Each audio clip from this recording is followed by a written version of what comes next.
Repiten después de mí: amado Señor, danos todo lo que nos une a ti. Quítanos todo lo que nos separa de ti. Líbranos de nuestro egoísmo. Y entréganos enteramente a ti. Que nunca se haga nuestra voluntad, sino siempre hágase la tuya.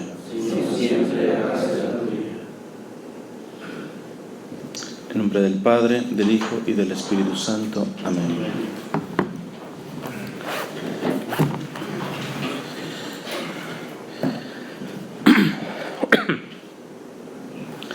Bien, para aquellos que no me conozcan, mi nombre es Cristian Huerta, soy misionero laico. Ya he compartido con algunos otros grupos del movimiento. Solamente quisiera saber cuántos son propiamente de esta parroquia, que pertenecen a esta parroquia. Levanten la mano. Ok, unos pocos. Ya. Tenía pensado un tema específico, pero a raíz de lo que hoy caí en cuenta, porque en estos días que he estado acá, he estado viniendo a misa en la mañana. Yo voy a misa diario, entonces esta es la parroquia más cercana. Y compartía en las redes sociales que no le había puesto interés, la verdad.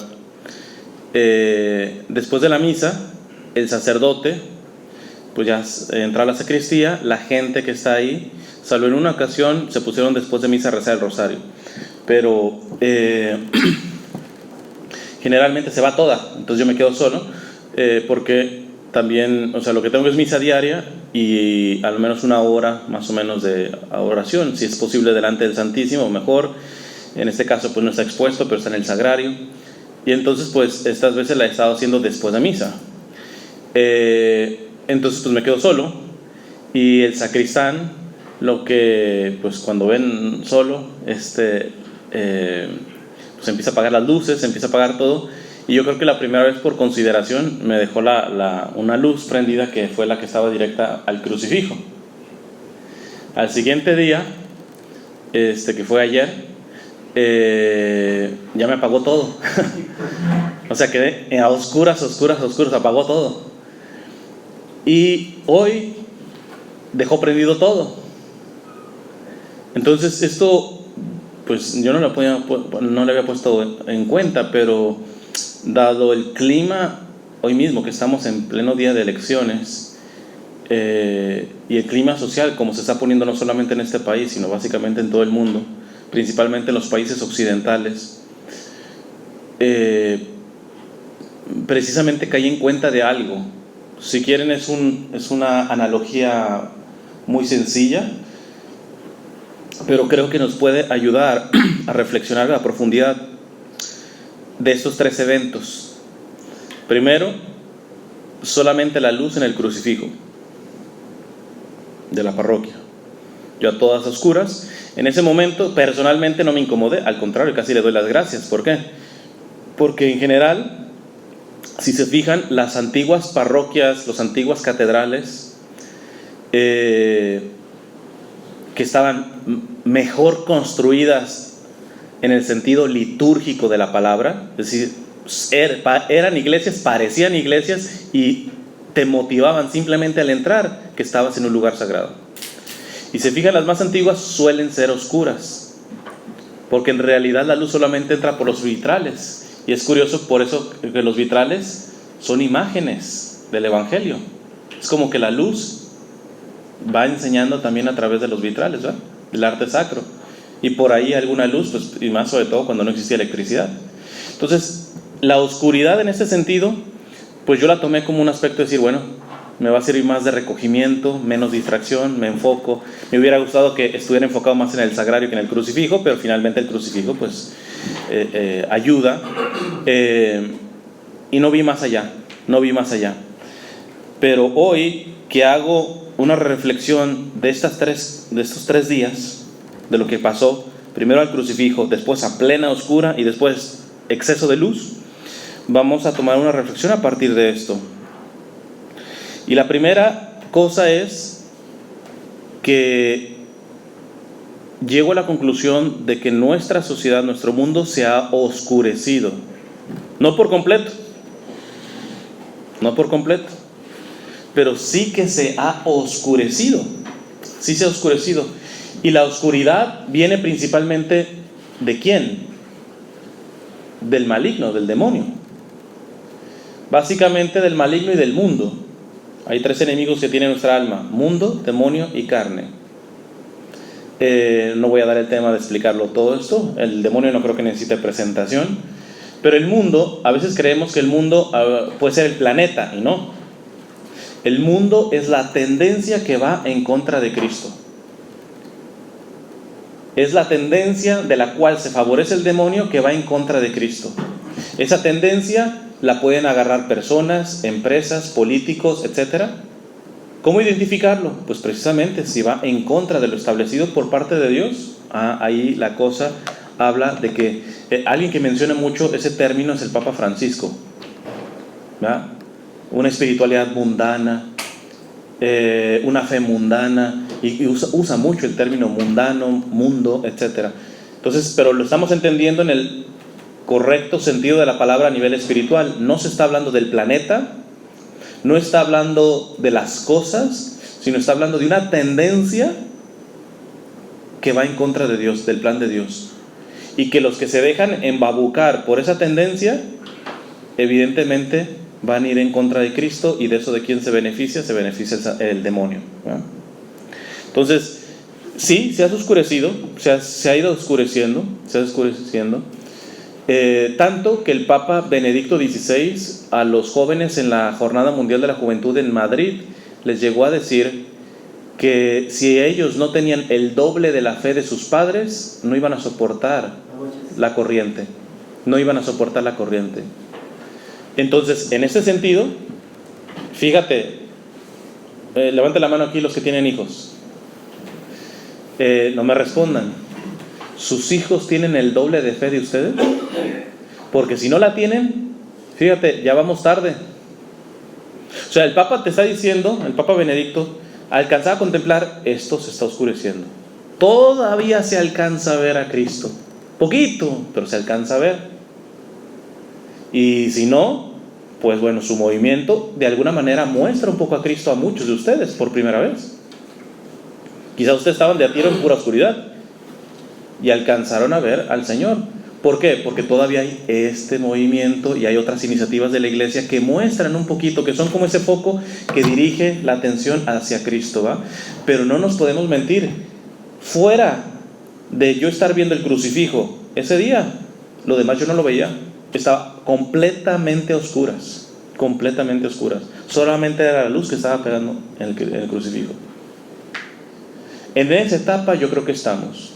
En esa etapa en donde en realidad ya ahora para donde voltees, bueno, yo no me voy a meter en política explícitamente hablando aquí, ya me he metido bastante en mis redes sociales, pero yo sí puedo afirmar que este país acaba de tener las peores elecciones de su historia.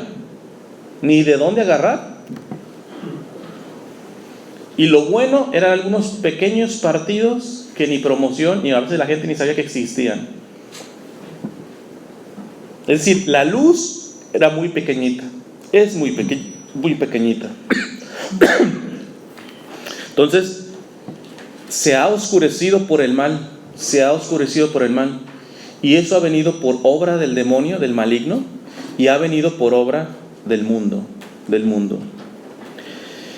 Esto ha ocasionado en muchos ya lo que se llama apostasía.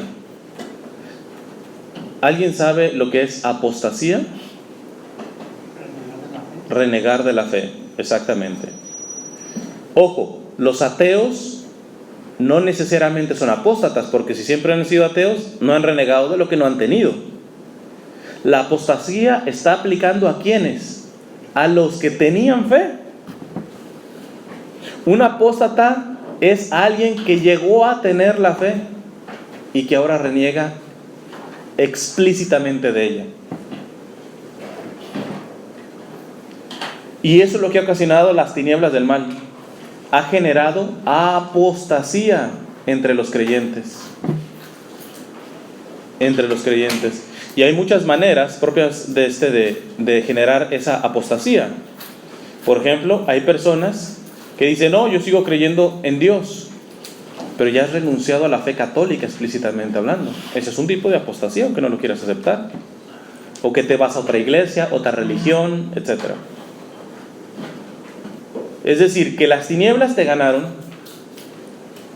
hicieron algo, y en este caso entra el tercer enemigo, que es la carne, tu fragilidad humana. Posiblemente empezó a ver que todo era oscuridad y ya no vio la pena mirar al crucificado, porque dijo, es que esto ya está perdido. Posiblemente fue por decepción, posiblemente fue por soberbia. Hay tantas razones para apostatar, para renegar de la fe. Entonces, fíjate que la primera cosa que podemos entender es, hay que decirnos la verdad. Hay que decirnos la verdad. Estamos en un tiempo donde está la luz de Cristo a más no poder, reluciente, metiéndose por todos lados. No. La verdad es que estamos en la oscuridad y dentro de la iglesia, dentro de un proceso de apostasía. Muchos están apostatando de la fe, renunciando a su fe católica, explícitamente. Pero también hay otro tipo de apostasía, que es una apostasía encubierta y para mí más peligrosa. Muchísimo más peligrosa esta apostasía. Porque esta apostasía es de personas que aún se creen católicos. ¿Cómo así? Si me estás diciendo que apostatar es dejar de ser católico, renegar de la fe, ¿cómo puede haber católicos que renieguen de la fe y sigan siendo católicos? Pues los hay. Los hay. Es una cosa que al menos los últimos papas han insistido mucho, que el drama de la fe es la dicotomía, es decir, el corte entre la fe y la vida. ¿Cuántas personas pueden creer en su fe católica, tener su fe católica, inclusive ir a misa, tener más o menos una vida de oración, o sea, más o menos una práctica de su fe? Pero en su trabajo se comportan como todo menos que como católicos. El ejemplo que siempre he puesto es, por mi experiencia, por ejemplo, que me ha ido muy mal con los mecánicos, salvo con dos. El mecánico que llevas y te arregla una cosita, pero te descompone otra para tenerte como cliente. Pero ese mecánico se cree catoliquísimo porque tiene su Virgen de Guadalupe en el taller. ¿Cuántos de nosotros hemos hecho trampa por sacar un dinerito más? ¿Cuántos de nosotros hemos mentido y decimos que son mentiritas piadosas, que no pasa nada? ¿Cuántos de nosotros, inclusive con cosas santas, hemos apostatado, renegado de la fe en la práctica? El ejemplo que generalmente pongo es uno medianamente reciente. Cuando yo estaba haciendo una misión en Orlando, en Florida, estaba ahí de paso, las reliquias de una santa que yo quiero mucho, que es Santa María Goretti. Es una niña, una adolescente, básicamente preadolescente, que fue asesinada. Y las habían traído las reliquias, sus restos, de Italia a Orlando. Entonces, pues en un tiempo libre, fui, evidentemente una filotota en el santuario y poquito antes de llegar, el sacerdote dice, ya vamos a parar porque va a comenzar la misa. Pero para ser justos, los que iban a pasar primero, métanse en las primeras bancas y ustedes van a ser los primeros que van a pasar. Pues listo, se acaba la misa y pues hay que decirlo, una organización no muy buena, que el sacerdote, en vez de que nosotros pasáramos ya a la nave central para seguir igual, nos dice, van a pasar ustedes primero, pero pásense hasta atrás para que entren por toda la nave central. Yo creo que él quería darle el sentido de la peregrinación, que ese es el sentido de estar pasando por la nave central. Pero bueno, no era lo más práctico con toda la gente que había. Y yo creo que el sacerdote no se dio cuenta de la apostasía encubierta que hay entre muchos católicos. Él seguramente asumió que dicen, bueno, aquí está lleno el santuario, todos tienen una fe tremenda, vienen a venerar los restos de esta santita, que dice, pues seguramente se van a comportar como tal. Sí, cómo no. Apenas fuimos para atrás, ya toda la gente se empezó a meter. Y a mí me dio yo ya ni pasé, o sea, pasé a otra filota, ya no pasé. Pero a mí me dio tanta pena porque yo a un lado tenía una señora que andaba con andadera. Y esa señora se formó y obviamente quedó hasta atrás, porque toda la gente que se metió. Y toda esa gente que se metió por un acto tan religioso, tan espiritual, como es el decir, voy a venerar a los restos de esta niña. ¿Pero a costa de qué? A costa de pisotear a los que les tocaba primero. O sea, ¿con qué cara esas personas se van a acercar a tocar los restos de esa santa tremenda? Valiéndoles un comino, por no decir otra palabrota, el haber humillado de esa manera, por ejemplo, a esta señora que andaba con andadera. Y nos sentimos catoliquísimos, catoliquísimos. Estamos más aún haciendo una práctica muy católica como venerar los restos de una niña. Y el problema está que esta apostasía, esta negación de la fe es más grave. ¿Por qué? Porque a diferencia de la primera, no remuerde la conciencia. El que apostata explícitamente, por ejemplo, si alguno de ustedes se levanta y dice, ¿sabes qué? Yo renuncio plenamente a la fe. ¡Pum! Ya renuncio.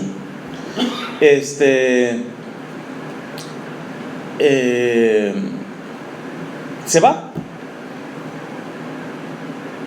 Y quizá no lo dice con la boca, pero va a haber una primera etapa en donde va a haber un cierto remordimiento de su conciencia. Si ustedes ya han conocido al Señor, el Señor ha entrado mínimamente en sus vidas, y el día de mañana dicen, ¿sabes qué? Dejo de ser católico. No me van a dejar mentir. En tu cabeza vas a tener que pelear una batalla porque ya lo conociste. Entonces vas a tener que anestesiar tu conciencia, deformar tu conciencia de alguna manera. Por eso, aunque el que apostata explícitamente está mal, mínimo en su cabeza se lleva la cosa de que a quién ha renunciado. Y eso puede ser un punto de que un día recapacite. Pero ¿qué pasa con aquel que cree que no ha negado a Dios y hace actos de apostasía, de negación de la fe, pero sin remordimiento de la conciencia? Es muchísimo más grave. Es como que el primero se está dando cuenta de que tiene cáncer y no se lo quiere curar, pero sabe que tiene cáncer. El apóstata encubierto tiene cáncer y no sabe que tiene cáncer.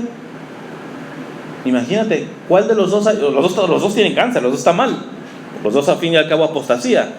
Pero la apostasía encubierta es mucho más peligrosa. Porque ni te hueles que te vas a morir igual que el otro apóstata. Que tu destino es igual al que renunció explícitamente a la fe. Por eso este tipo de apostasía es más grave. Es más grave. Por eso requerimos mucha honestidad en la oración. Por eso requerimos con frecuencia la práctica de la confesión, un buen examen de conciencia. Por eso requerimos la comunidad que nos haga corrección fraterna.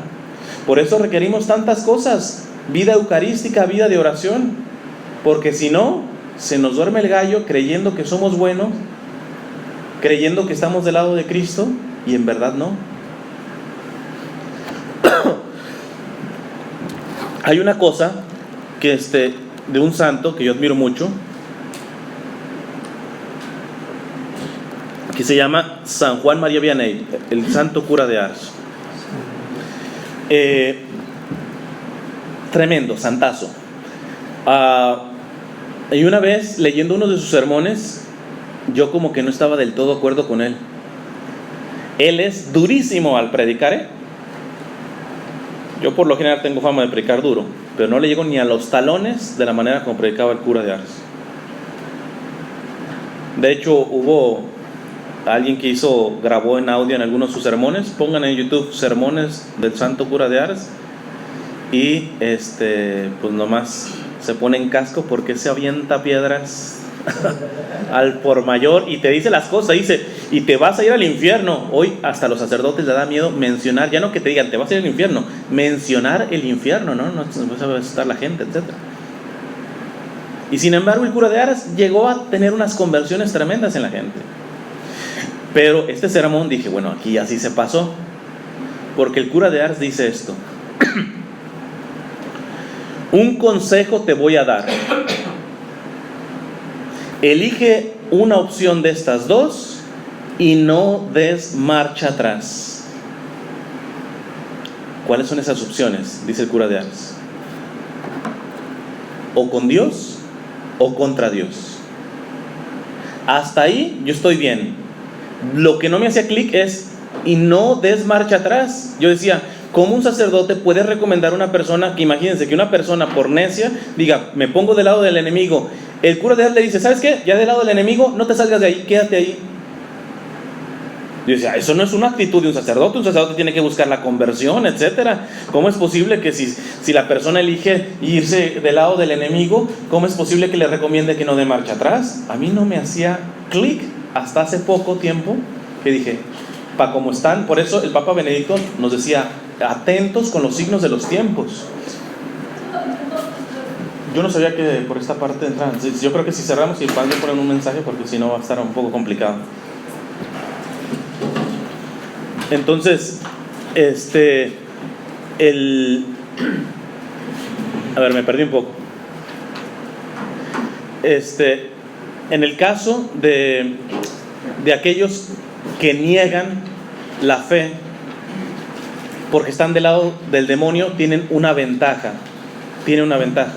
Que saben que están del lado del demonio. En cambio, el que está del lado del Señor, pero en realidad no está, entendí por qué el cura de Ars dice, no des marcha atrás. Porque si estás del lado del Señor, cuando venga la persecución, cuando esto se ponga más serio, imagínate, vas a pagar platos rotos por algo que no estás convencido. Ahí ya entendí por qué el cura de Ars dijo esto. O sea, el santo cura de Ars dice, un consejo te doy. Toma una elección de estos dos caminos y no des marcha atrás. O con Dios o contra Dios. ¿Cómo es posible que contra Dios una persona elija y el cura de Ars le diga, ¿sabes qué? Ya no des marcha atrás.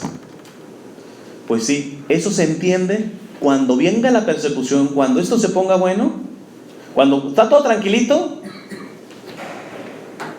pues es difícil entenderlo, hombre.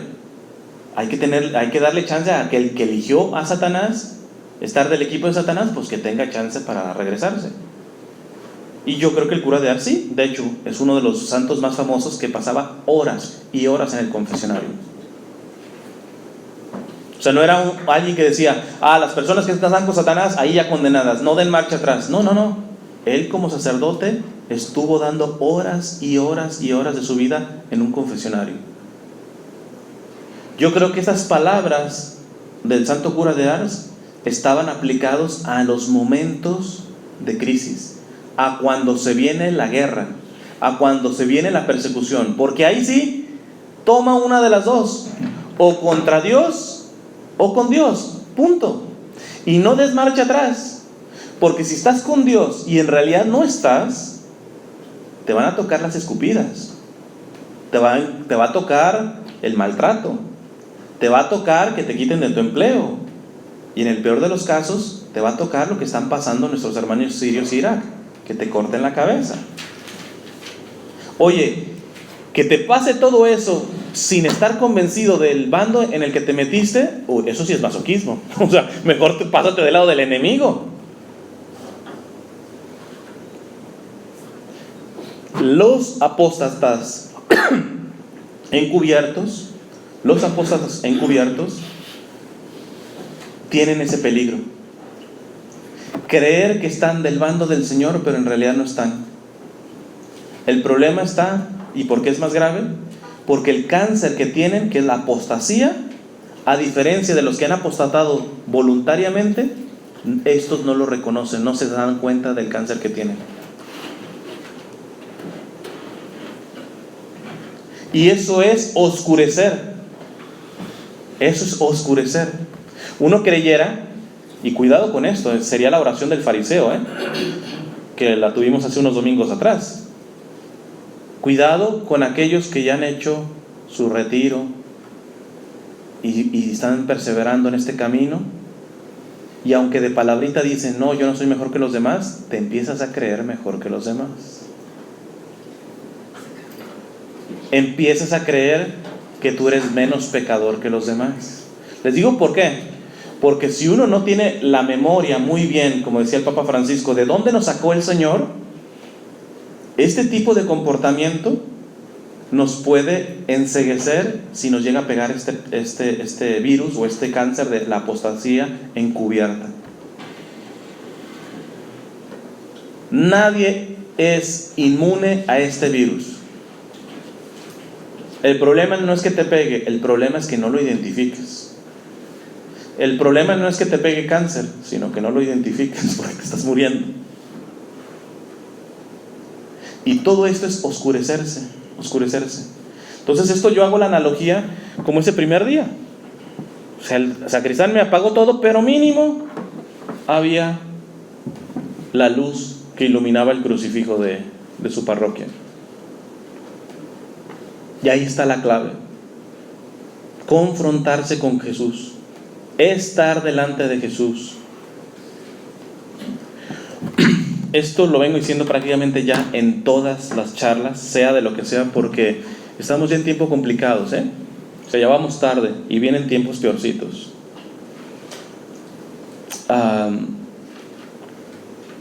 Les digo, si aquí no neva, pero si estuviera cayendo unas nevadas esas como que las que caen allá como en Canadá, que son montañas de nieve, literal, y estuviera una tormenta de nevada súper fuerte, pero afuera te están dando $20 millones gratis, nada más conformarte, ¿quién no va por esos $20 millones? Oye, pero está una tormentota de nieve, son $20 millones. Levante la mano a quien le cae mal $20 millones.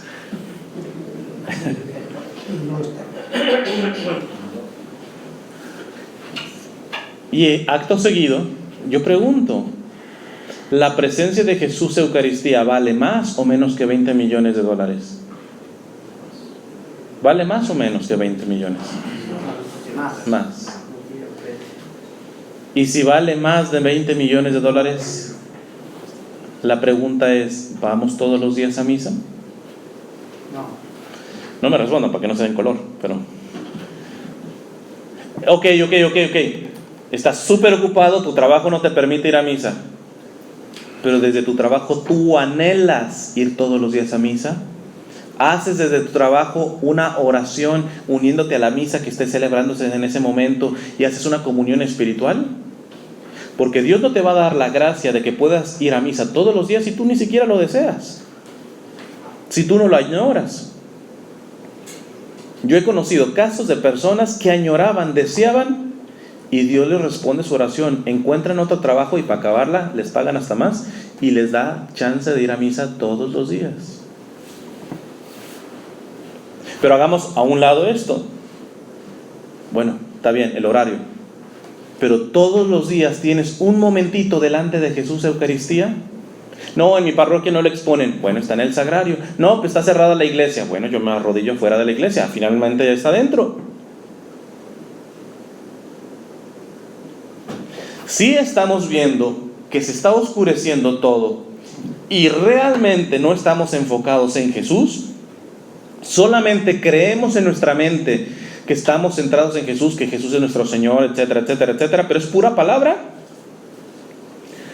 estamos en riesgo de que nos infectemos de esta apostasía encubierta.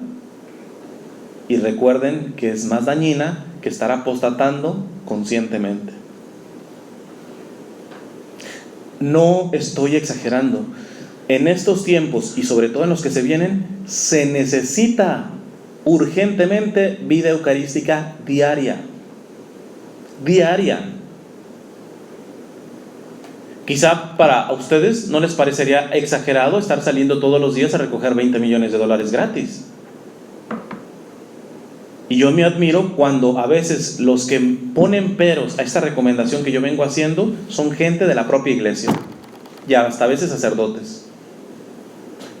No le pongas cargas a la gente, etcétera. Yo no le pongo.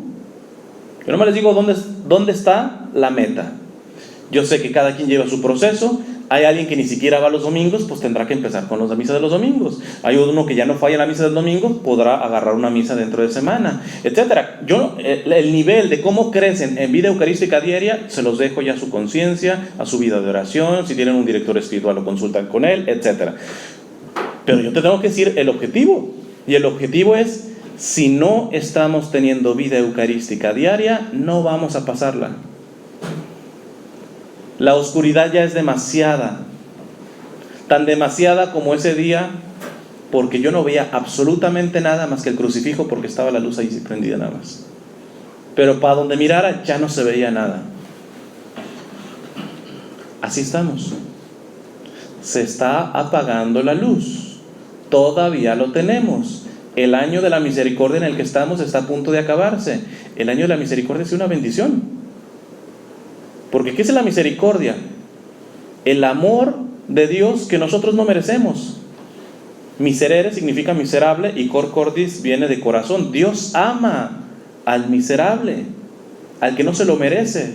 Es decir, estamos en un año de la misericordia, es decir, en un año en donde Dios dice, mira, que eres el peor pecador, no hay bronca. ¿Te arrepientes? Empecemos de cero, ánimo. Estamos en un año de gracia, de gracia. El problema es que se va a cerrar el año de la misericordia, y como dice un amigo sacerdote, pues hasta mira, fíjate cómo se oye. El Papa va a cerrar la puerta santa, que ya no es puerta santa, sino puerta de la misericordia, y fíjese cómo se escucha. Se va a cerrar la puerta de la misericordia. Y cuando la misericordia se cierra, ¿qué sigue? La justicia. La justicia. Que no es una venganza de Dios. Dios abrió los brazos misericordiosos para todos, pero los tercos y necios que no quieren recibir ni siquiera su misericordia, les va a ofrecer su justicia como última opción con tal de que no se condenen. Pero ya la justicia no es tan cariñosa ni tan cómoda como la misericordia. Entonces, este es una primera reflexión. Ese primer día en donde el sacristán me apagó todas las luces, pero gracias a Dios la del crucifijo del templo no, hace reflexionar de que se está oscureciendo la vida cristiana en el mundo. Se está oscureciendo. Todavía alcanzamos a ver el crucifijo. Todavía esa luz está prendida, pero va a llegar el momento en donde se va a apagar. Y aquí paso al segundo día, que fue lo que pasó. Segundo día, en realidad yo esperaba que el sacristán pues hiciera exactamente lo mismo, apagara todo y me dejara nada más la luz ahí prendida. Pero nada, apagó también esa. Y ahí sí me quedé a oscuras. A oscuras. Yo no soy un ejemplo, pero pongo mi testimonio para poner un poco de referencia a lo que pudieran ser meramente ideas. El hecho de intentar tener misa diaria, Eucaristía diaria, tener un momento de adoración eucarística diaria, he confirmado algo que decía un obispo español, el obispo Munilla, dice: a quien continuamente está delante de Jesús Eucaristía, se le empieza a eucaristizar la mirada y la vida misma. Tu vida se empieza a eucaristizar. Otro sacerdote, un exorcista, el padre Fortea, no tenía capilla de adoración perpetua en su parroquia. Y una vez le llegó una muchacha y le dijo: padre, hagamos adoración perpetua. Mira, hija, yo sé qué es lo que se necesita, pero yo lo intenté hacer eso y la gente no se compromete. Yo no puedo dejar aquí el Santísimo porque yo vivo en una casa retirada a la parroquia, porque la parroquia no tiene casa parroquial. Ok, yo me comprometo, yo empiezo. Mija, pero te vas a quedar 24 horas, me quedo 24 horas si es necesario. Yo no me acuerdo lo que mencionó el padre, si fue como por cerca de un año, más de un año, que la mujer, esta muchacha, estuvo durmiendo en una colchoneta, comiendo de lo que le alcanzaban a dar, punto. Hasta que se forjó una voluntad eucarística en esa parroquia y después desapareció y ya no saben dónde está. Y esta muchacha le decía al padre Fortea, que es un gran exorcista, le dice, cuando esté haciendo los exorcismos, primero le recomiendo, padre, usted haga la adoración delante del Santísimo, porque el padre dice, yo hago mi oración en mi casa.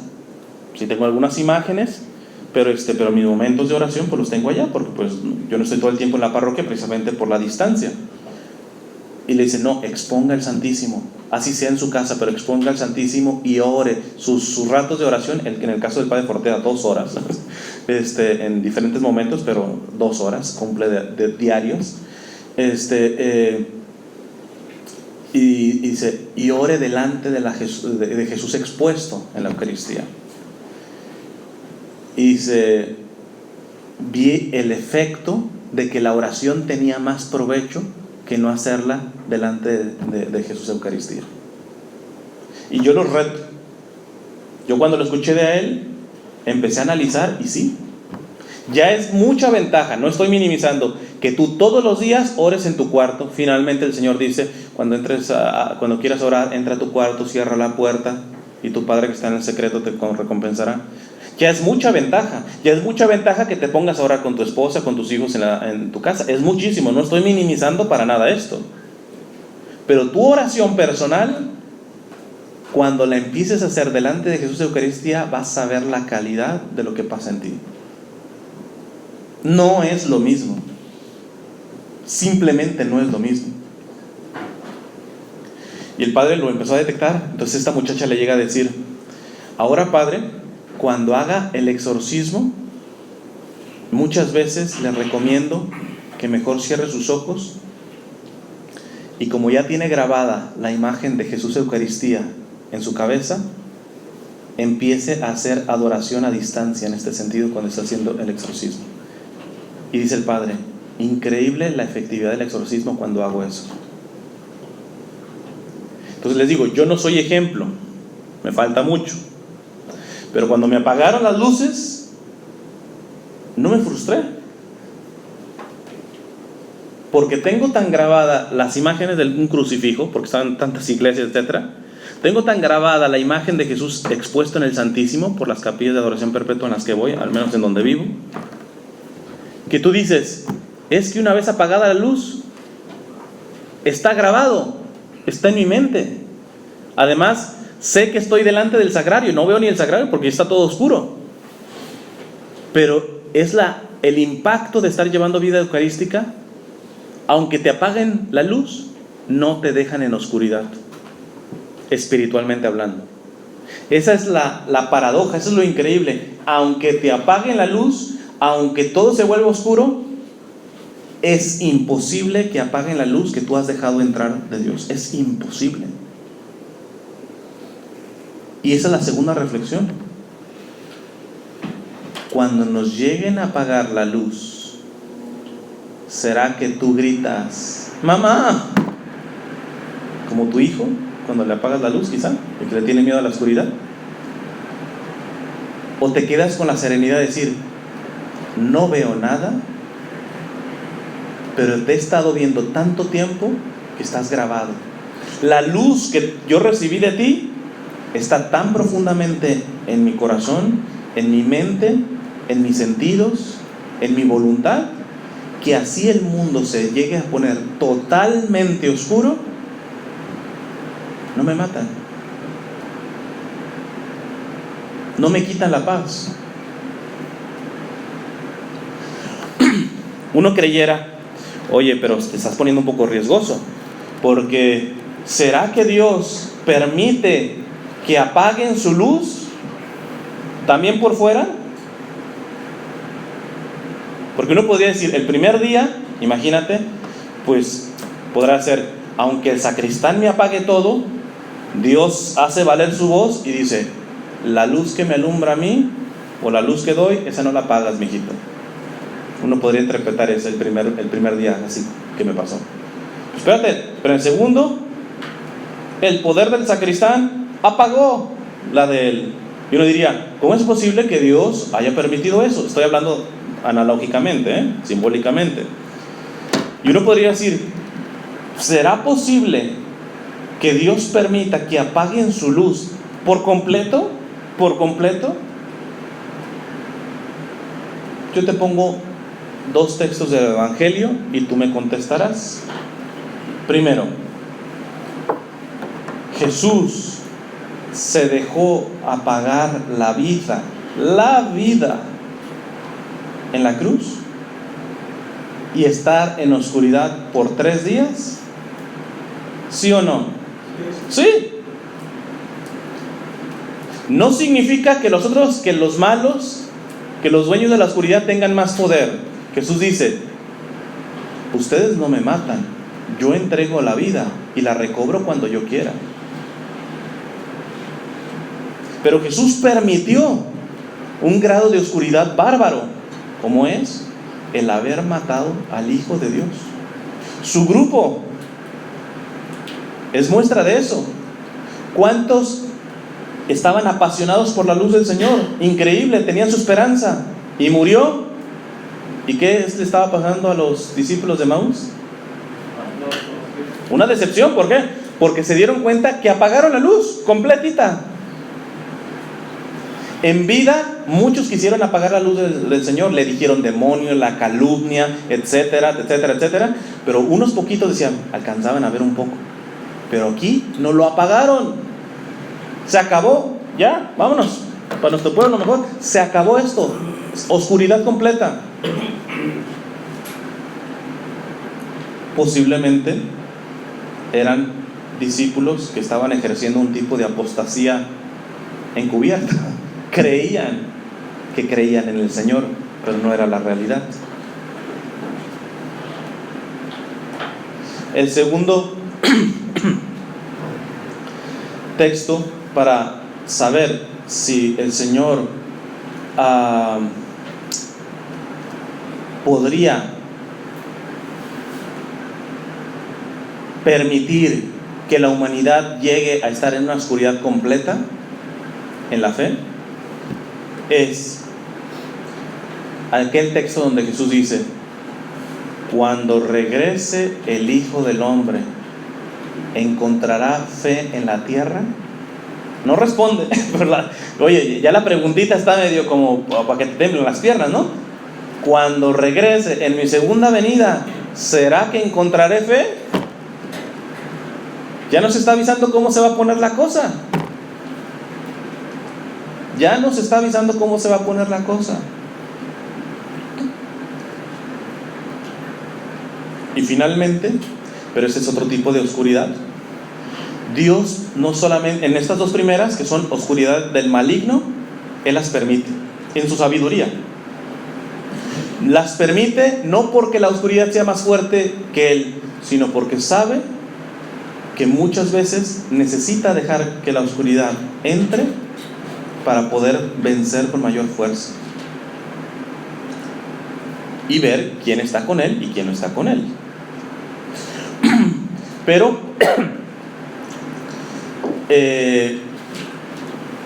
en este sentido hay un texto de un doctor de la iglesia, San Juan de Ávila, que dice esto. Fíjense, dice: las buenas mujeres casadas en ausencia de sus maridos se prueban. O sea, tu mujer le podemos llamar buena mujer si cuando tú te vas a chambear no se va con el vecino. Cuando está contigo, ¿está demostrando su amor? Sí. Pero ¿sabes cuándo lo demuestra más? Cuando tú no estás. Entonces eso es lo que está diciendo San Juan de Ávila. Las mujeres casadas en ausencia de sus maridos se prueban.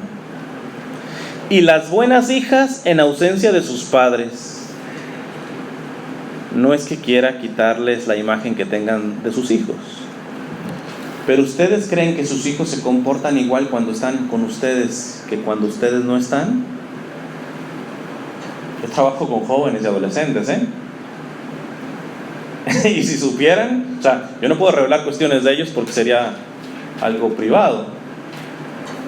Pero yo te puedo decir, los papás ni remotamente conocen lo que está pasando en sus muchachos. Como dice un amigo, Fray Nelson, se quedan en, son buenos muchachos, son buenos muchachos. Sí, son buenos muchachos, si supieras. San Juan de Ávila. Y las buenas hijas, en ausencia de sus padres, se muestran que verdaderamente que son buenas hijas. Cuando se comportan igual que cuando estás contigo. Ahora, si se comportan mal cuando estás contigo, y pues ya está medio complicado, que ni siquiera te respeten a ti, pero bueno, eso es otro asunto. Sigue diciendo San Juan de Ávila. Y de esta manera, aquí viene lo importante, y de esta manera nuestro Señor prueba a las almas que muchas veces se les esconde y las deja en sequedad y tristeza para ver qué paciencia tienen y si les sirven como antes o si por el contrario se van a buscar consolaciones afuera simplemente porque le faltan consolaciones de adentro. O sea que Dios permite que entre un tipo de oscuridad y tú ya no lo sientes como cuando saliste del retiro. Más aún, te empiezan a criticar en el grupo, te sientes incómodo cuando vas a misa y tú dices, pues ¿dónde está, Señor? Y el Señor te podría decir aquí como San Juan de Ávila, a ver, mijito, aquí te voy a probar a ver si verdaderamente me sigue sirviendo con el gusto y la potencia como me servía los primeros días después del retiro. Ahora es cuando chile verde le has de dar sabor al caldo, ¿eh? Ahora.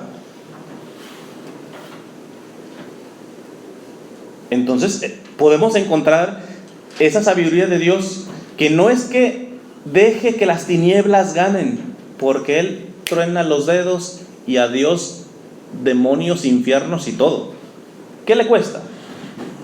Pero cuando la humanidad está comulgando más con el demonio y el mundo que con Él, Él dice, ok, yo por un tiempo ahí voy a estar con el foquito para que me alcancen a ver, pero llega un momento en donde si yo sigo haciendo eso, les voy a hacer una fe añiñada, como aquel hijo que siempre se hace lo que se le pega la gana, al fin y al cabo, después si le empieza a ir mal, va a ir con su papá y su mamá y ahí a depender como si fuera un parásito de ellos. Pero cuando los papás y la mamá le dicen, mira, te queremos mucho, mijito, pero aquí no, punto, empieza a madurarle. Y por amor, no por debilidad a la maldad, a la oscuridad, por amor el Señor permite, ok, dejemos entrar la oscuridad y ahora sí que se vea quién es quién. Porque cuando hay luz, cualquiera no sabe si estás por bien. Una persona que tenga, por ejemplo, vida eucarística después de salir del retiro, a mí no me impresiona. Hombre, ya casi hasta se eleva y levanta los brazos y yo quiero ver a ese 3 meses después. Yo quiero ver a ese 3 años después. Yo quiero ver a ese habiendo pasado por calumnias en el grupo, por incomprensiones dentro de la propia iglesia, dentro de su familia, por una crisis espiritual, y que todavía siga ahí bueno, ahí sí le voy a creer. Pero de ahí en más, yo no me dejo impresionar por eso, al menos en los años que tengo ya, que son bastantes en la misión. Siempre les digo, aquí en los Estados Unidos, al menos en la parte donde estoy en California, se hacen congresos de 5,000, 7,000 personas. Aquí en Houston sé que también se hacen a veces congresos grandes. Y tú dices, fue un éxito, ¿por qué? Porque veía a la gente llorando y era impresionante cómo se movía el Espíritu Santo y todo eso. Bien, me quedo a mitad, pero tragarme el cuento completo yo no. Porque hay muchas personas que van a ese tipo de congresos como para tener una droga espiritual. No. Vamos a ver si esa droga verdaderamente es alimento sustancioso, y eso se va a ver cuando entre la oscuridad, a ver si le sigue sirviendo como tal. Te repito lo de San Juan de Ávila. De esta misma manera, bueno, te lo repito completo. Las buenas mujeres casadas en ausencia de sus maridos se prueban, y las buenas hijas en ausencia de sus padres. Y de esta manera nuestro Señor prueba las almas que muchas veces se les esconde y las deja en sequedad y tristeza para ver qué paciencia tienen y si les sirven como antes o si por el contrario se van a buscar consolaciones de afuera simplemente porque le faltan consolaciones de adentro. Y entonces, si yo les dijera cuántos de muchos grupos, no solamente del grupo como del movimiento al que pertenecen ustedes, de tantos grupos, veía gente y seguramente pasaron por alguna cosita de esas y ahora los ves en una iglesia protestante. ¿Por qué? Porque allí sintieron bonito. Fueran a buscar consolaciones afuera porque les estaban faltando las de adentro. Pero eso no es fe. Ese es un tipo de drogadicción espiritual. Se te acaba la cocaína y ya no te hace la cocaína, pues vas a la heroína, etc. Es lo mismo. Por eso hay un principio que yo generalmente le digo a la gente: si tú amas a Dios por lo que recibes de Él, tu fe tiene fecha de caducidad. A Dios se le ama por Él mismo, no por lo que Él te da. Porque Él, en toda su sabiduría para formarte, te puede quitar todo lo que te ha dado para formarte también. Te lo ha dado para formarte y te va a llegar un punto donde dices, ¿sabes qué? Ahora te conviene, para que crezcas, quitártelo. A Dios se le ama por Él mismo.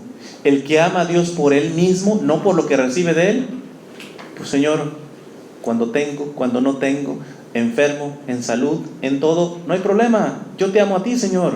Yo no amo tus milagritos, yo te amo a ti. Me interesas tú. Ese estará dando prueba de esto de lo que dice San Juan de Ávila. Y esos, y es el último tipo como de oscuridad, y esos que ya van en camino a la santidad, que esa es nuestra vocación. Nosotros no estamos llamados a ser buenos, porque para ser buenos, déjame te digo que ni siquiera necesitas fe. Yo conozco ateos muy buenos. ¿Se puede ser bueno sin tener fe? Desde luego. Pero nosotros no estamos llamados a ser buenos, estamos llamados a ser santos. ¿Y qué es ser santo? Semejante a Jesús. Preséntenme al primer ser humano que por sus propias fuerzas pueda llegar a ser como Jesús. Es imposible. Para llegar a ser santo, es decir, semejante a Jesús, necesitas de la vida de Jesús, que principalmente se derrama en los sacramentos. Es la gracia sacramental, la gracia santificante. Tiene que intervenir Dios porque por nuestras fuerzas no llegamos ni a la esquina de la santidad, ni a la esquina. Entonces, todos los santos, sin excepción, cuando empezaron a tomar este camino de santidad, cuando ya pasaron esta frontera de estas pruebas que pone Dios, que permite Dios, entonces Dios les pone, uno diría, una prueba tremenda, pero ya no es una prueba, es un ejercicio de maduración en el amor tan alto que ahorita que lo que van a escuchar, van a decir ustedes, no, pues estoy a millas de esto. Pero estás llamado a esto. Porque todos los santos tuvieron lo que se llaman las noches del alma, las noches oscuras del alma, en donde ya no se ve a Dios, no se siente a Dios, tu cabeza no alcanza a penetrar en las cuestiones de cielo, etc. Es como que tu fe entra en una oscuridad completa, pero ya no es una oscuridad del maligno, es una oscuridad benéfica, pero al fin y al cabo que hace sufrir mucho. ¿Por qué? Porque los que pasan estas noches principalmente son personas que realmente están trabajando en la santidad. Porque una vez un muchacho me dijo, no siento a Dios, todo eso, yo creo que tengo una de esas noches. Y le digo, estás teniendo vida sacramental diaria, oración diaria, etc. Le puse cosas serias de la fe. No, mijito, lo tuyo se llama flojera espiritual. O sea, no es oscuridad.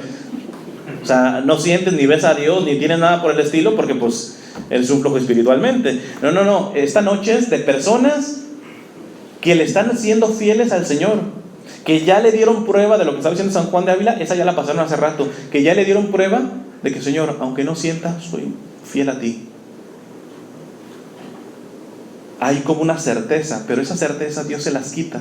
para para llevar esas almas a un grado de perfección tan alta, que esas son las verdaderas almas que dicen y que pueden probar: Señor, yo estoy por ti, porque fíjate hasta dónde te amo, que ni siquiera te veo, ni siquiera mi fe cree en ti. Está en cero mi fe y sigo haciendo lo mismo por amor a ti. Y el que no me crea, voy a leer una carta de Madre Teresa de Calcuta. Ahora ya le podemos decir Santa Teresa de Calcuta. Madre Teresa de Calcuta tuvo 3 secretos que se supieron hasta que se empezó a investigar su vida para beatificarla. En toda su vida, salvo su director espiritual y el obispo, nadie sabía estas cosas. La primera, hizo un voto secreto. Ya saben que los votos que hacen los religiosos es pobreza, castidad y obediencia. Pero ella hizo uno más con su director espiritual secreto. Aquí tienen que entender que un religioso, cuando viola un voto, es pecado mortal. Si tú no tienes la pobreza que debería tener un religioso, no pecas, porque esa no es tu vocación concreta. Tienes que tener una pobreza espiritual, una simplicidad de vida, pero tú no tienes que... O la obediencia al obispo. Tú tienes que obedecerlo en ciertas cosas, pero el obispo no te puede decir: ¿sabes qué? De donde estás te me mudas a otra ciudad. ¿No? Si tú le dices no sigue siendo... No renuncies a la fe. ¿Por qué? Porque la vocación que tú tienes no es la de un religioso que le promete fidelidad al prior de su congregación o al obispo. El que hace ese voto, si lo viola, sí es pecado mortal. Entonces ella se creó un voto nuevo para que si lo llegaba a violar, tuviera categoría de pecado mortal. Es decir, que si lo viola antes de ser voto, no hay problema, pero ella se quiso poner esa obligación. ¿Y cuál fue el 4.º voto que hizo en secreto Madre Teresa de Calcuta? No negarle a Dios nada de lo que Él le pudiera pedir a ella. No negarle a Dios nada de lo que Dios le pidiera a ella. Por eso dicen los que la conocieron que era de un carácter que no dejaba nada para mañana. Era una mujer que andaba así. Porque me imagino, si le hizo un voto de decir: Señor, yo no te quiero negar nada, y nada es nada, así que si está tirado ese papelito y nadie lo levanta, seguramente tú me pides que lo levante y lo ponga en el bote de basura. O sea, la dimensión de cómo ella vivió, no podía dejar nada para mañana. Segundo cosa que no sabíamos que ella se le ocurrió fundar a las Misioneras de la Caridad. Ella era ya religiosa de una congregación que se llama Loreto, y ella lo único que decía es que cuando fue en un tren y vio la pobreza de Calcuta. Pero lo que no dijo, y es el segundo secreto, es de que esa experiencia que tuvo al ver la pobreza, tuvo una experiencia mística, que se llama locuciones. Es decir, escuchó la voz de Jesús audiblemente, como me están escuchando ustedes, la escuchó. No fue que discernió y en el profundo de su corazón Dios le habló y le dijo: funda las Misioneras de la Caridad. No, se lo dijo en el oído. Eso solamente lo sabía su director espiritual y el obispo. Y por eso sufrió tanto, porque el obispo le dio largas, fue como 2 años. Imagínense, una mujer que acostumbrada a hacer las cosas, no dejar para mañana. El mismo Señor con su voz audible le dice esto, y el obispo le retarda su proceso, y ella se mantuvo fiel. Cualquiera dice: no, pues el obispo me está negando esto, pues yo lo hago por mi parte, etcétera, etcétera. Ella fue obediente. Pero el tercer secreto, que es el que les voy a leer esta carta,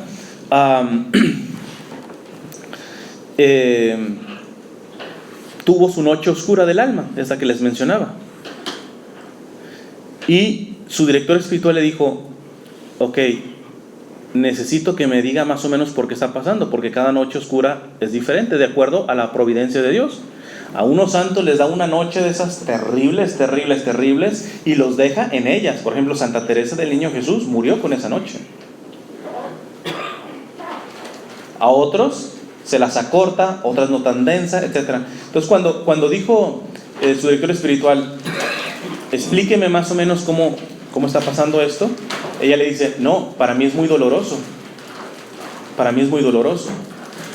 Entonces le dice el director espiritual: ok, vamos a hacer una cosa. Escríbale una carta al Señor y diga las cosas como son. Aunque sean muy fuertes, dígale las cosas como son. Y fíjate lo que escribió Madre Teresa de Calcuta. Bueno, si están repartiendo aguas, repártanlas porque necesito que pongan mucha atención en esto que estoy diciendo. Denle, reparten las aguas y después continuamos porque yo no...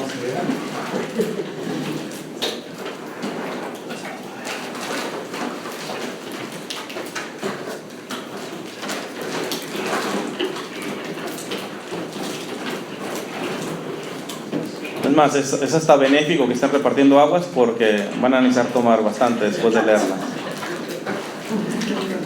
A ver si le alcanzan a pasar el agua después de que lea esto. Yo tengo, gracias. Ok, ¿listos? Ok. Entonces, esta es la carta de Madre Teresa de Calcuta que le escribe al Señor por orden de su director espiritual, dado que ella no le podía expresar el profundo dolor que le ocasionaba esta noche del alma a ella. Le dice: Jesús mío, desde mi infancia tú me has llamado y me has guardado para ti.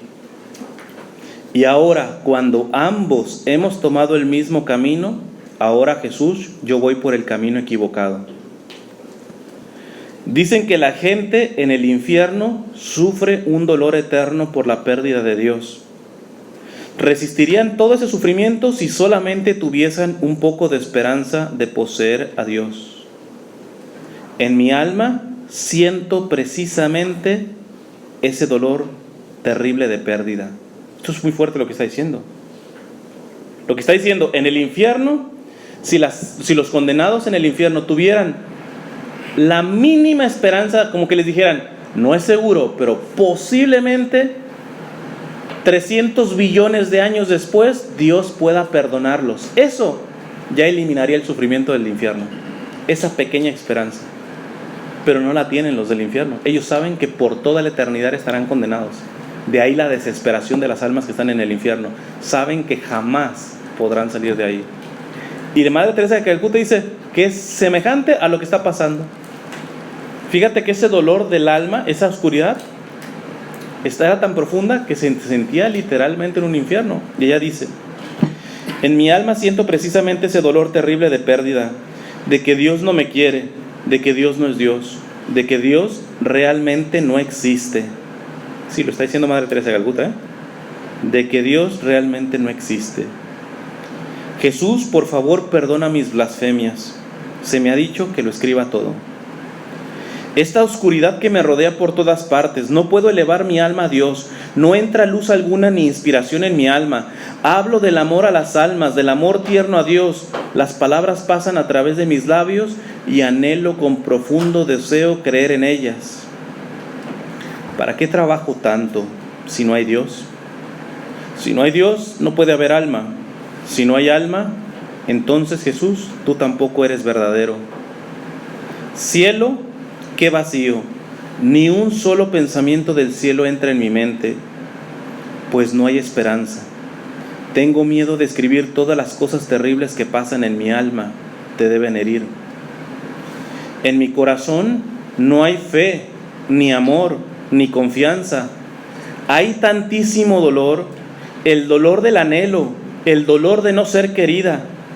Quiero a Dios con todas las fuerzas de mi alma, y sin embargo allí entre nosotros hay una terrible separación.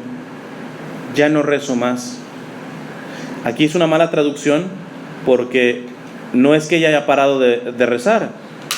Ella no dejó de hacer nada de lo que hacía, con la sonrisa que hacía, con el amor que hacía, y pruebas de ello, de que nadie se enteró hasta después de su muerte de que estaba pasando esto. Aquí la traducción, porque evidentemente escribió en inglés, la traducción estrictamente es: ya no tengo los efectos de la oración. Esa es la real traducción. Es decir, rezo, pero a la vez no rezo. No siento los frutos de la oración. Dice: ya no rezo más. Fíjense, pronuncio las palabras de las oraciones, seguía orando, comunitarias, y hago todo lo posible por sacar de cada palabra la dulzura que tiene que dar, pero mi oración de unión ya no está ahí. Ya no rezo. Mi alma no es una contigo, Y sin embargo, cuando estoy sola en las calles, te hablo durante horas de mi anhelo por ti. Qué íntimas son aquellas palabras y sin embargo tan vacías porque me dejan lejos de ti. La obra no contiene alegría, ni atracción, ni celo. Recuerdo que le dije a la madre provincial que dejaba a Loreto por las almas, por una sola alma, y ella no podía entender mis palabras, es decir, su antigua congregación. Hago todo lo que puedo, me desvivo, pero estoy más que convencida de que la obra no es mía. No dudo que fuiste tú quien me llamó con muchísimo amor y fuerza. Fuiste tú, lo sé. Es por esto que la obra es tuya y eres tú incluso ahora, pero no tengo fe, no creo. Jesús mío, no permitas que mi alma sea engañada ni me dejes engañar a nadie. En la llamada, tú dijiste que tendría que sufrir mucho, 10 años. Se está refiriendo a la llamada que escuchó en el tren. Jesús le avisó, no solamente funda a la religiosa, sino le avisó, vas a sufrir por 10 años. Ella, yo creo que se imaginó, pues claro, voy a estar entre los pobres, me voy a enfermar, no me van a entender, etc. Nunca se imaginó que los 10 años iban a ser de noche oscura. O sea, esta oscuridad la llevó por 10 años. No fue una semanita, 10 años. Y hubo santos que tuvieron más de 10 años con una noche oscura, con este nivel de oscuridad. En la llamada tú dijiste que tendría que sufrir mucho, 10 años. Jesús mío, tú has hecho conmigo según tu voluntad, y Jesús, oye mi oración. Y aquí está la parte más hermosa y más bella de esta carta. Y Jesús, oye mi oración. Tú, si estuvieras en las chanclas de la Madre Teresa, ¿cuál sería tu oración en este momento, viviendo lo que está viviendo la Madre Teresa? Quizá más de uno diría, Señor y Jesús, escucha mi oración, muéstrame un poquito de tu presencia. Oye, me vengo partiendo la vida desde los 18 años, he dejado todo, mi familia, mi país, todo, mi congregación religiosa ahora para fundar esta. Y tú, muéstrame un poquito de tu rostro, dame un poquito de tu consuelo, dame un poquito de tu unción.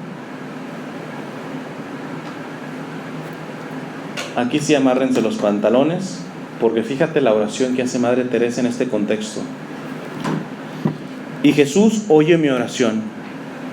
Si esto te complace, si mi dolor y mi sufrimiento, mi oscuridad y mi separación te da una gota de consuelo, Jesús mío, haz conmigo lo que tú desees, el tiempo que tú desees. Sin una sola mirada a mis sentimientos y dolor, te pertenezco.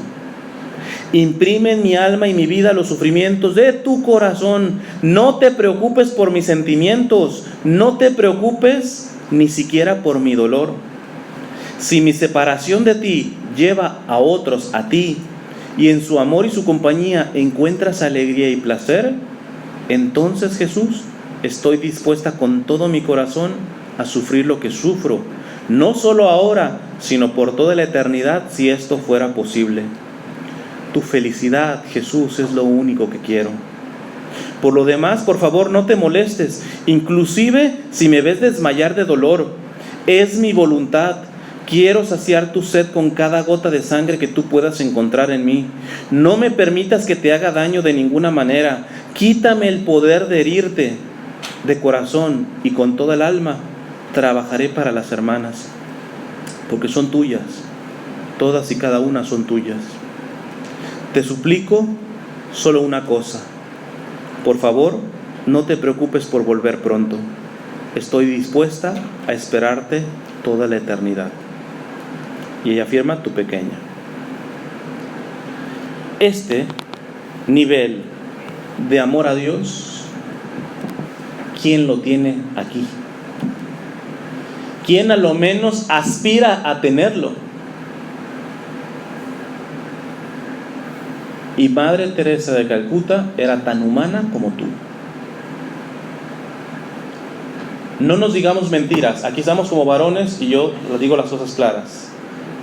Sé que siempre cuando hay una reunión, mucho más cuando son varones, pero puede haber mixtas, porque no sé cuántos estuvieron, no recuerdo mucho los rostros, cuando di la charla de los varones hace algunos días. Pero yo les mencioné que Dios pide más cuentas al varón que a la mujer en el matrimonio. Los que no, después les voy a dar información de mi página para que vean de la gravedad de la falta de masculinidad que está ocasionando en el mundo una posición de un varón que no se está asemejando al varón de varones. Y en cada grupo me queda claro que puede haber gente que desperdicia el tiempo, que está aguantando escucharme, que se puede estar distrayendo y no está tomando estas cosas en serio. Va a llegar la oscuridad y de mí se van a acordar. Va a llegar la oscuridad y de mí se van a acordar. Y ya no el sufrimiento fruto de su negligencia, sino ver que los suyos sufran por su falta de fe. Porque tú tendrías que ser un pilar para tu esposa y para tus hijos y no van a encontrar eso. Hoy podemos payasear, hoy podemos agarrar las cosas en serio, a veces no en serio, escuchamos bien, se va a poner oscuro. Así como me apagaron el segundo día toda la luz, así se va a apagar. La pregunta es, ¿tú eres ese pilar con esta fe como la que tenía Madre Teresa de Calcuta para que tu esposa, tus hijos, tu familia, los que Dios te ha entregado, se mantengan firmes? Ojo, que yo no te estoy diciendo que tienes que ser un santazo. Buscas esto, a lo menos estás tomando la cosa en serio. Porque si no, ¿a qué estamos jugando? Les repito lo de San Juan María Vianney. Toma uno de esos dos caminos, o con Dios o contra Dios, y no des marcha atrás. Porque ¿qué pasa? Muchas veces la falta de seriedad en el crecimiento de la fe, ¿qué hace? Contagia a otros. Y es ahí donde los líderes tienen que tener mano fuerte y sacar a esos. Sí, con corrección, previamente hay que corregirlos, hay que darles oportunidad, pero si no, vas para afuera. San Pablo, lean las cartas, llegó a expulsar gente de la comunidad. Porque si hay 100 manzanas buenas y una podrida, ¿qué? ¿Las 100 manzanas hacen buena la podrida? No, todo lo contrario. Y ahí se necesitan pantalones para sacar a la gente que no toma la cosa en serio. Claro, los líderes van a quedar como ogro, intolerante, etcétera. Sí, haz chisme, lo que tú quieras, y habla y calumnia allá afuera. Pero yo tengo que tener la responsabilidad de que estamos en tiempos complicados y vienen peores, y que esto no es para estar jugando.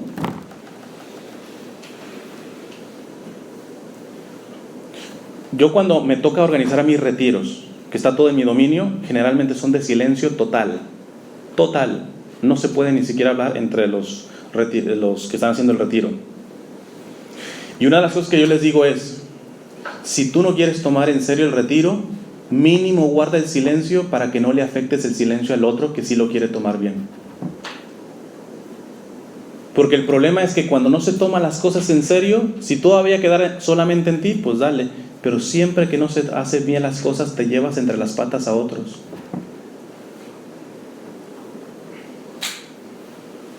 No necesitas ser un santazo. Necesitas decir, ¿le entras o no le entras? Quien ve a Madre Teresa de Calcuta, tú ves fotos, era una cosita así. ¿Quién hubiera imaginado que una cosita así hiciera toda esa obra que hizo por Dios? Es más, hasta les invito a un detalle que muchas veces no lo saben. Pongan en internet pies de la Madre Teresa de Calcuta. Se van a impresionar de cómo tenía los pies esa mujer. ¿Y quién hubiera creído que de esa pobreza, de esa pequeñez, y con esta noche oscura que tenía, brotara tanto amor, brotara tanta fe? Entonces, no nos vengamos con el cuento de decir, no, pero es Madre Teresa de Calcuta, ya es Santa Teresa de Calcuta. Sí, pero esa santa tenía la misma humanidad que tú tienes. Y en un momento de su vida tuvo que hacer una decisión que es la que yo te estoy planteando. ¿Le entras? ¿Tomas las cosas en serio? Dale. Si no, no estorbes. Si estuviéramos en plena luz, te tendré un poquito más de paciencia. Pero estamos en tiempos de crisis y la cosa se va a poner más fea. Y más en estos países de Occidente. No son palabras mías. Lean al Papa Benedicto XVI.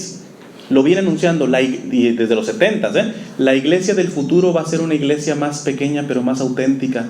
Será perseguida, no tendrá el apoyo de los países.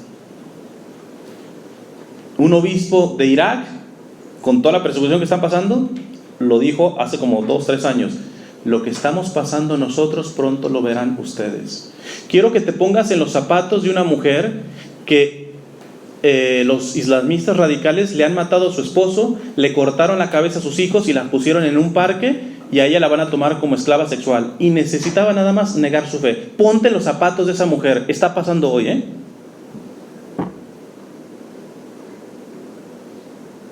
¿Será que será que si lo que está diciendo ese obispo, lo que nos está pasando pronto lo verán ustedes allá?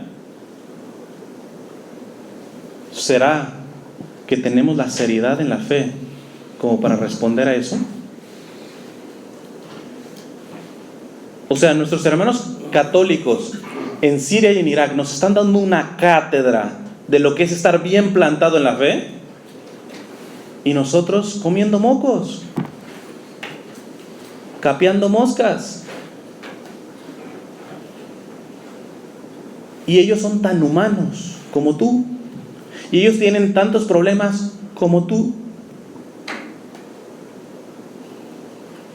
y ellos tienen tantas cosas que hacer en el día, así en plena guerra, como tú.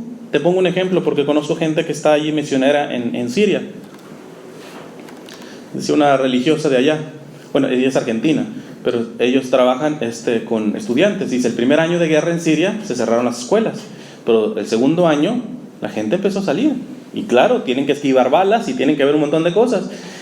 Cuando estás en ese estado, tienes que tener a fuerzas una maletita donde tienen tus documentos, lo más importante, porque llegan y toman la ciudad los terroristas y es correrle, no vas a estar arreglando las cosas.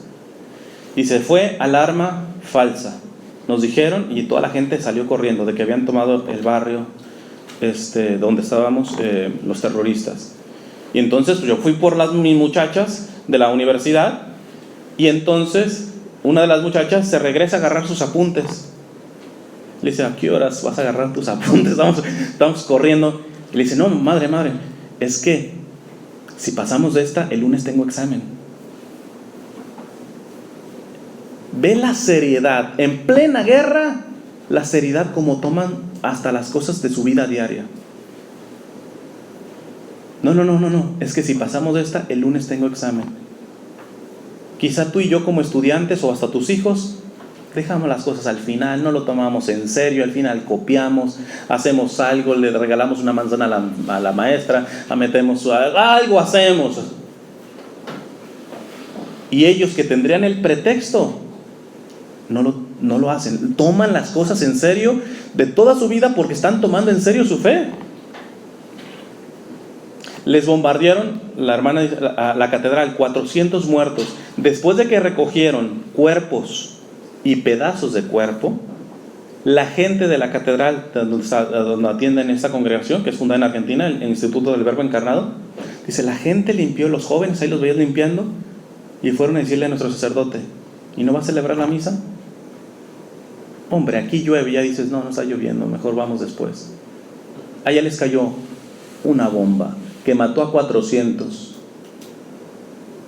Y son ahorita, no estoy hablando de hace 500 años. Son cristianos que en este mismo momento que tú y yo están viviendo su fe allá. Pero ¿con qué seriedad? Yo sé que siempre que hablo de esto, siempre me pasan riesgos. Cuando siempre digo esto, más de una vez se ha levantado un diácono, una vez un sacerdote, y empieza a decir todo lo contrario que dije yo. Como queriendo, no me los vas a asustar. Tenemos que empezar a hacer las cosas. Muchas veces sé que no me vuelven a invitar a un grupo, etcétera, pero ¿qué? ¿Yo voy a estar a qué? Siendo políticamente correcto. ¿Qué? ¿Me voy a callar la verdad para caerle simpático? No, eso sería irresponsabilidad delante de Dios, porque sé que estamos en tiempos complicados y vienen peores. Porque todavía no se apaga la luz, pero estamos a punto de que se apague. Y hay que decirlo, los cristianos acá en Occidente no le llegamos ni a los talones a la fe que están teniendo nuestros hermanos sirios y iraquíes, por ejemplo, o nigerianos también, allá que están siendo perseguidos, o chinos, en donde los están persiguiendo. O lo tomamos en serio, o mejor ahueca el ala y ponte del lado del enemigo, porque se va a apagar la luz y no vaya a ser que te toque padecer por estar del lado de Cristo sin estar tomándolo en serio a Cristo, sin tomar en serio a Cristo. Termino con la última, que es el tercer día, que me dejó ya todo prendido, que fue hoy. Ahí sí ya me dejó todo prendido. ¿Y esto de qué manera lo voy a aplicar? Hay un texto del Evangelio de San Juan, de hecho es el primer capítulo, que se me vino a la mente. Cuando ya hice toda esa reflexión, dije, mira, primero me iban apagando las luces hasta que solamente quedó la luz que veía el crucifijo. Bueno, mínimo el crucifijo. Segundo día, a oscuras. ¿Y qué me hizo mantener a oscuras? En paciencia, saber que el Señor está ahí. No te veo, pero antes te veía. Y eso me sirve, la fidelidad previa que he tenido, me sirve a que en la oscuridad siga siendo fiel. Y sobre todo la fidelidad que he tenido en el pasado me ayuda a seguir esperando de que la oscuridad completa no es la última palabra, que la última palabra la tienes tú, Señor. Porque llegarán muchos que cuando se apague todo esto, precisamente por estar jugueteando con el aspecto de la fe, les alcanzará para mantenerse una semanita, un añito, pero van a ver que si la oscuridad se extiende, van a decir, esto no tiene sentido. Y si tú estás fortalecido, aunque estás en plena oscuridad, hay una luz que te dice, la última palabra la tiene el Señor. La oscuridad es profunda, se está alargando de más, pero Señor, era como lo que decían los cristianos, los primeros casi 4 siglos fueron de persecución, de vivir en catacumbas, los cristianos. ¿Y qué vivían diciendo los cristianos?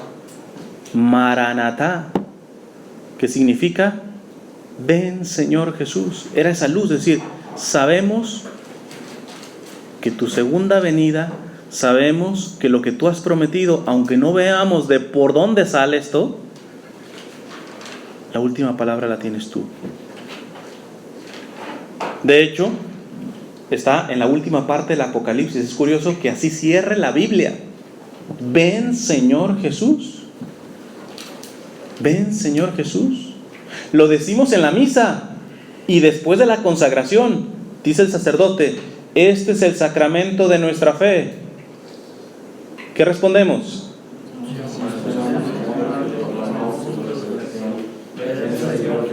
Ven Señor Jesús.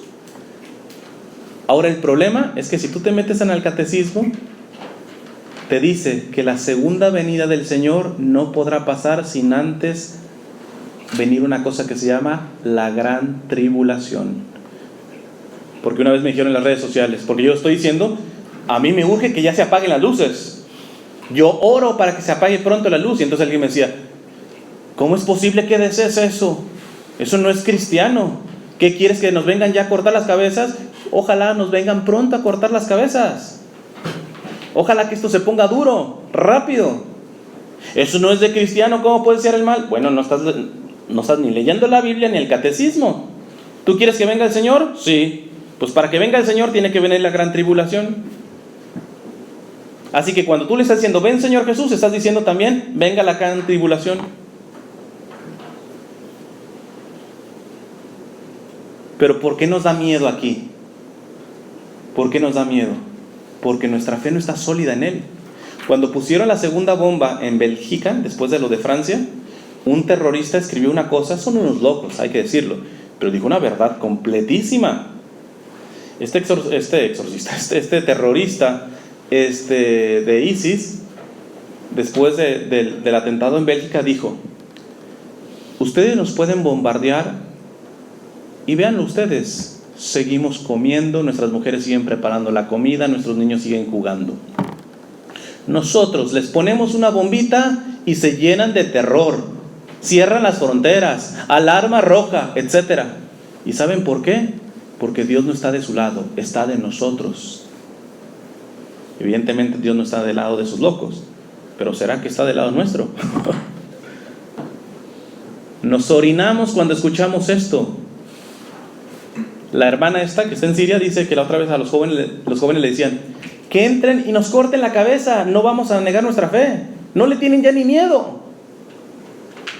Yo nomás te digo, oye, ¿permitirías que te cortaran la cabeza o la de tus hijos, la de tu esposa? Ya no te digo esa, que te quitaran el trabajo por tu fe. Ha habido gente que hasta me dice, ¿y qué tenemos que hacer? Ya está esperándose hacer un búnker, ¿va? O sea, a agarrar latitas de atún, etcétera. Si cuando hablo de esto te da miedo, significa que no estamos fuertes en la fe. Porque si verdaderamente estamos fuertes en la fe y se viene la persecución, van a apagar la luz, se va a poner esto feo, tú dices, Señor, han llegado momentos para probarte mi fe y mi amor a ti de una manera exquisita. Bienvenida sea la persecución, porque entre más grande sea la prueba, va a ser más grande el amor que le te tengo. Mi muestra de amor a ti. Pero así estamos pensando, ¿no? Leo este texto y con esto termino. Dice,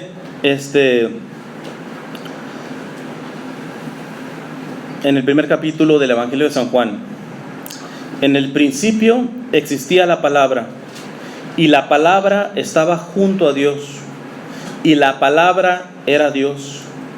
Ella estaba en el principio junto a Dios. Todo se hizo por ella, y sin ella no se hizo nada. Lo que se hizo en ella era la vida, y la vida era la luz de los hombres.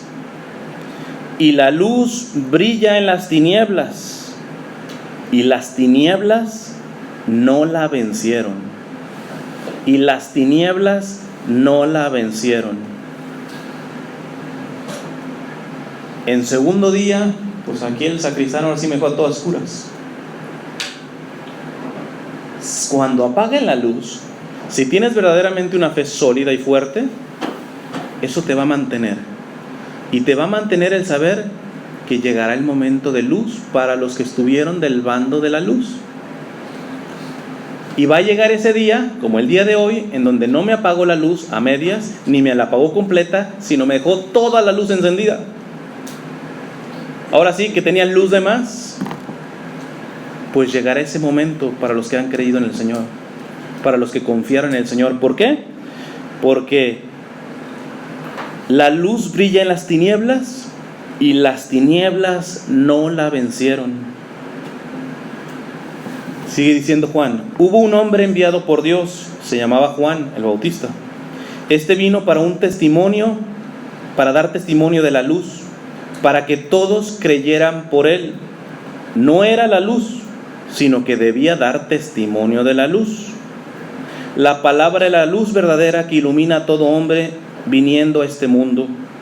En el mundo estaba y el mundo fue hecho por ella, y el mundo no la conoció. O sea, la luz estaba entre nosotros y nosotros nos cerramos a la luz. Vino a los suyos y los suyos no lo recibieron. Vino a los suyos y los suyos no lo recibieron. ¿Por qué? No sé. Estaban jugando, estaban viendo el partido de fútbol, etc. Pero no lo recibieron, por la razón que sea, pero no lo recibieron. Pero a todos los que la recibieron, les dio poder de hacerse hijos de Dios, a los que creen en su nombre, los cuales no nacieron de sangre, ni deseo de carne, ni deseo de hombre, sino que nacieron de Dios. A los que la recibieron, les dio el poder de hacerse hijos de Dios. Y Dios defiende a sus hijos. Por eso la confianza de los cristianos en persecución. Por eso en los primeros siglos, cuando metían a los cristianos a ser tragados por los leones, te la describo un poquito. Tenían a los leones como 3 semanas sin comer nada. Después mataban una vaca, regaban la sangre en el circo romano y aventaban a las familias completas con sus niñitos y todo, las aventaban, sacaban a los leones. ¿Y qué crees que hacían los leones? 3 semanas sin comer, oliendo a sangre alrededor y viendo a estas familias. Y los romanos escriben en las actas que se impresionaban porque los cristianos entraban cantando, alabando a Dios. Oye, estás a punto de que te traguen y todavía te la paso a decir, pues con ya calladito, inclusive hasta llorando, pero siendo fuerte. No, esos hasta felices, contentos de dar la vida por el Señor. Hubo un obispo de los primeros siglos, San Ignacio de Antioquía, que le escribía a su iglesia: ya no recen para que el Dios me libere. Lo tenían esclavizado y lo van a matar en los leones.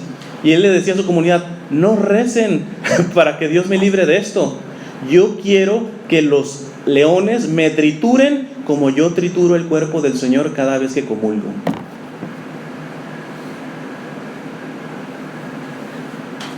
Se necesita amar mucho al Señor. Que no tiene las fuerzas, que ha sido un pecador, te repito. Por eso Jesús, yo creo que dijo que las prostitutas adelantarán a los que creían tener fe. Porque los que se sienten muy seguritos de que ya no necesitan conocer nada, los que se sienten muy seguritos de su fe, los que se sienten muy seguritos de que pueden saltarse la vida sacramental, los que creen que no es necesario o que ya no tienen que aprender otra cosa, esto ya lo escuché hace mucho tiempo, etcétera, etcétera, esos que se cuiden. En cambio, a aquellos que están quizá más perdidos, que no, o que son muy frágiles, son hasta medio tontitos, apenas saben leer y escribir, lo que sea, pero sumamente tomando en serio al Señor, el Señor va a hacer una gran obra con eso. Y para humillación de los que se creían más santitos, y para humillación de los que se creían tan seguros de ellos mismos.